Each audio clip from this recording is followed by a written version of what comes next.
Hello. I really should do these a little more regularly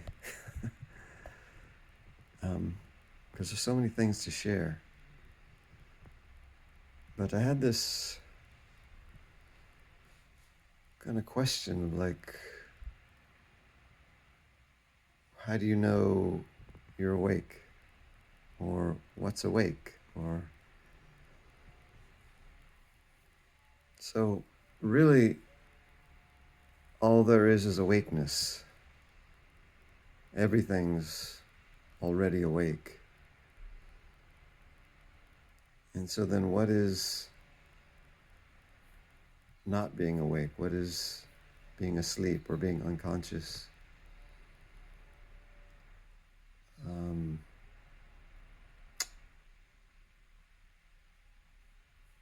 it's dreaming. It's dreaming that you're asleep. Um,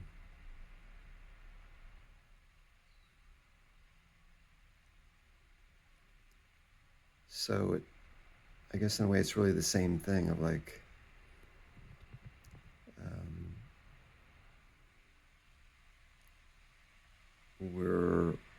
we take on a level of asleepness to be in this reality. And the trick is like, can you still wake up from that? or can you still remember that you're awake?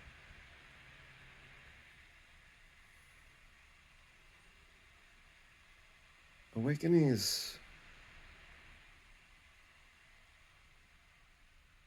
sort of like a river where you could say pre-awakening is upstream. You could say post-awakening is downstream.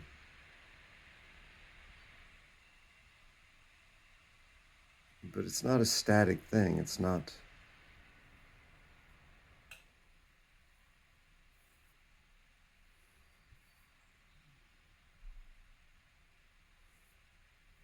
It's never the same river.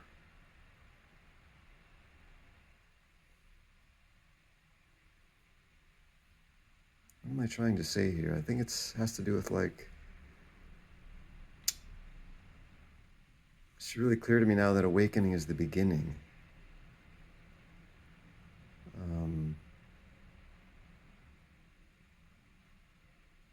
Once you become awake to your true nature, once you remember your true nature,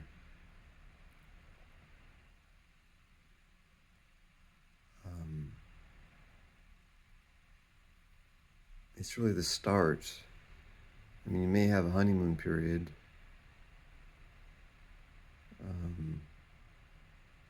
where everything just seems amazing for a while and clear. But then you still have to address all the conditioning of the action figure, of this mind that's been conditioned, this mind that you've inherited, this body, mind, personality.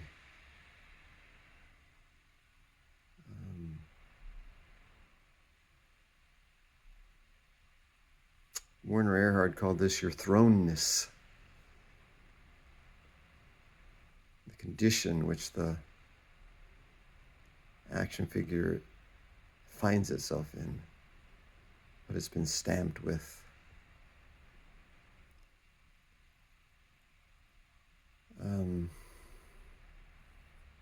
Some people have clear awakening experiences. Like they were clearly asleep before. They have some kind of more dramatic awakening experience or process, and there's no question about when their awakening was, etc. For me, my path has been a lot more gradual. And for me, I say that My awakening was when I clearly realized what I'm not, and that what's left over is what I am.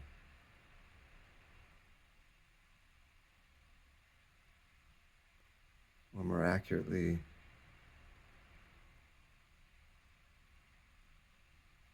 what's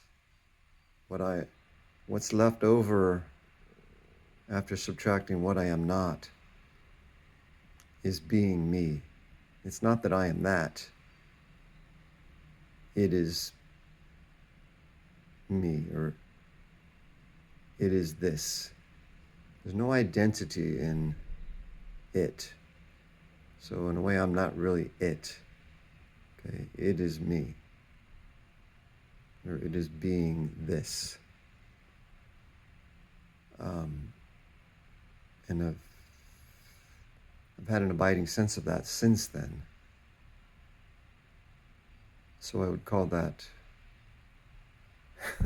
being awake. But like the river of awakening,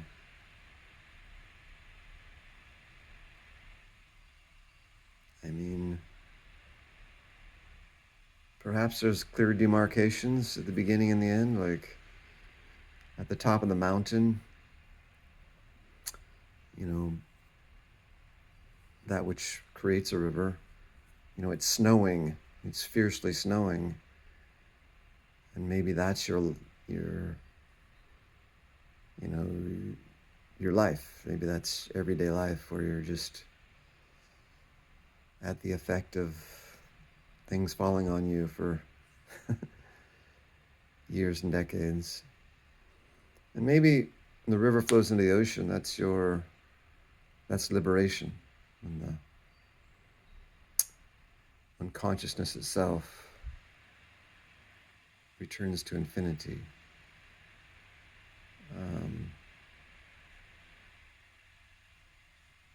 Or forgets pretending, or stops pretending that it's not infinity. Or infinity quits pretending it's awareness. Anyway, it's all relative in a way. Like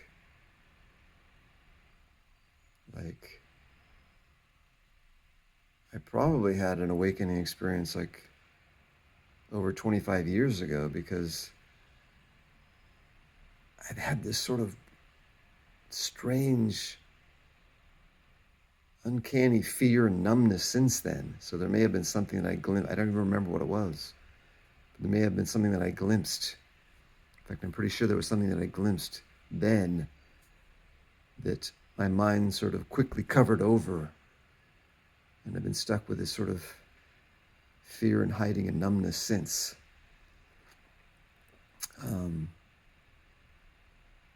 And then so a lot of resistance and misinterpretation since then.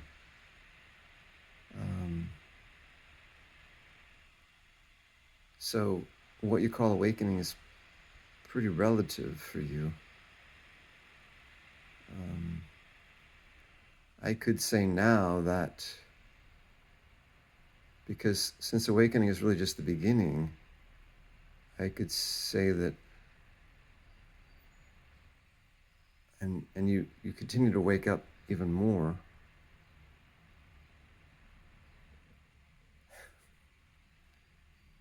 That I'm going to be more awake.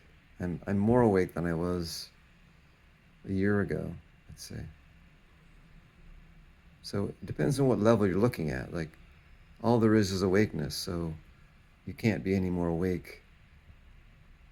But you can be more awake to being awake. So, like I said, it's the same thing. It's just you're just looking at it a little bit differently, but it's the same sort of sleepiness, awakeness, whether you call it remembering or or actually waking up.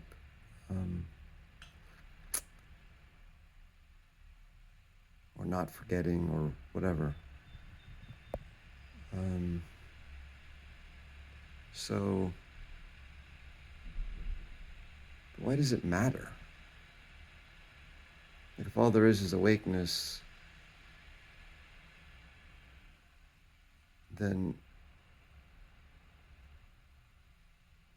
why does the relative level matter at all? Like, why would you do your shadow work? Why does this reality matter? It's really a good question.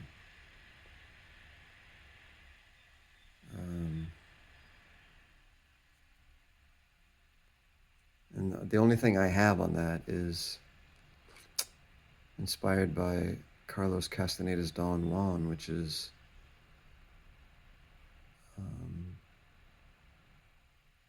why not be impeccable in any reality? I mean, that's all you have. Like, you know, if your consciousness finds you in a reality, why wouldn't you act impeccably in that reality? And that would include, not making a mess of the place, not making a muck of it, having integrity. It seems to me that everything, like infinity, like whatever you want to call it, infinity, or the Christ mind, or awareness manifesting without interference from the head, from a self.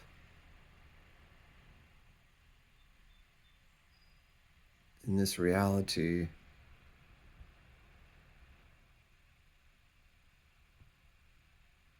it has an impeccability. It has a... It's so weird that, like,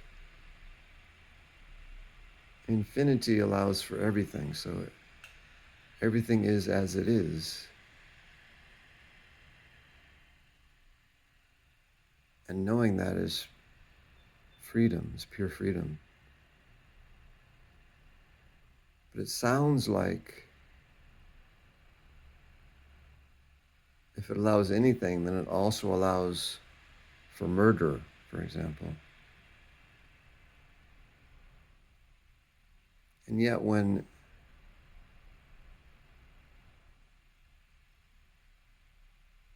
it's also, and yet this, the sum total of it is infinite love. Like, you know what I mean? Like, how is infinite allowing become infinite love? How is that the same thing?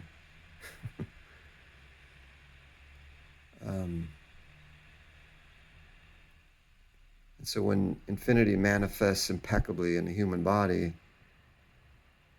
why does it become good? I mean, it just feels that way to me. Like, it becomes non-destructive and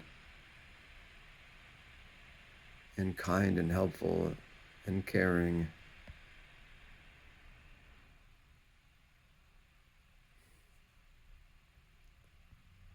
Such an interesting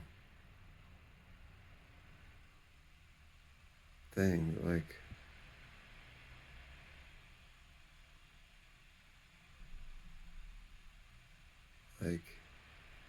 you try to be good, and always trying to do the right thing, and we're trained to be good and punished for being bad, and we're conditioned to be good citizens and control ourselves, and we police each other, morality and all this stuff.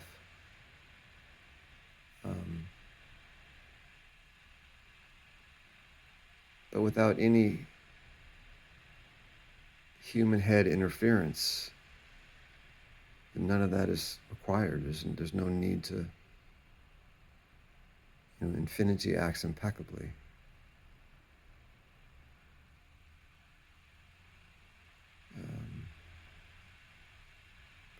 I guess it's akin to how all wild animals are in a sense of grace, in a state of grace where the predators kill other animals for food, etc. But it's part of the natural order of things.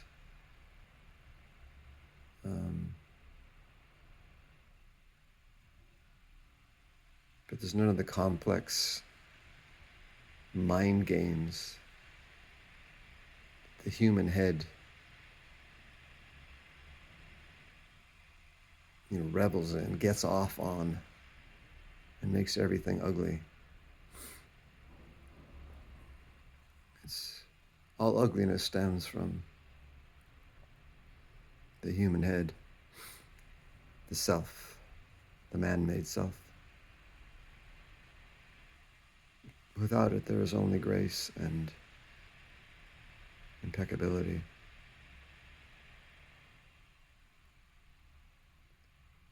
And everything becomes good. Weird. You think it would be chaos. I mean, like, our normal, the way our little minds work is that sounds like it would be chaos. um,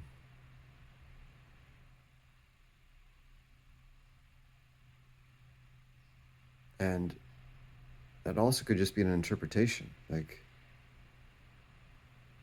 the Christ mind only sees good now. But there's only good now. Everything is working together for good now. And so you could just say that it was an interpretation if you don't see it that way. So your head, you believing in the interpretation of your head that it's not already that way.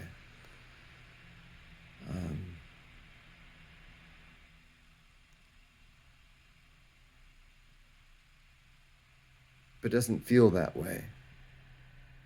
To me, it feels like, to the extent that you're still believing the interpretations of the head, is to the extent that the world still seems messed up or not working quite right.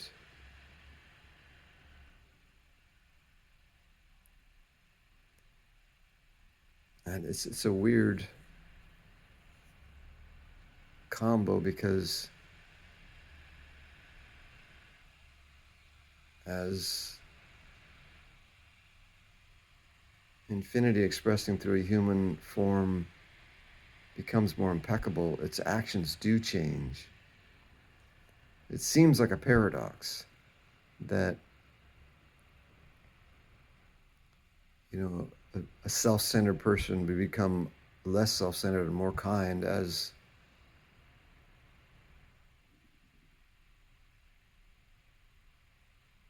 their action figure becomes more impeccable, more in a state of grace.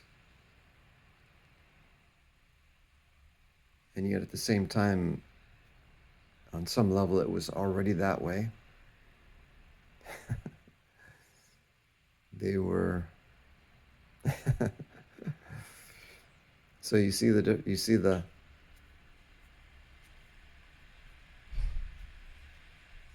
difference in perspective. And perhaps that's just a difference of levels, where it's a difference of what level you're looking from.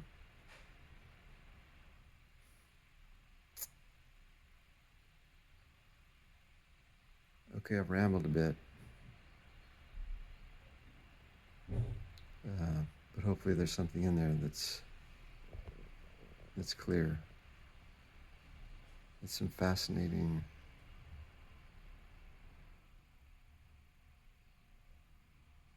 kind of things to start to see or be aware of.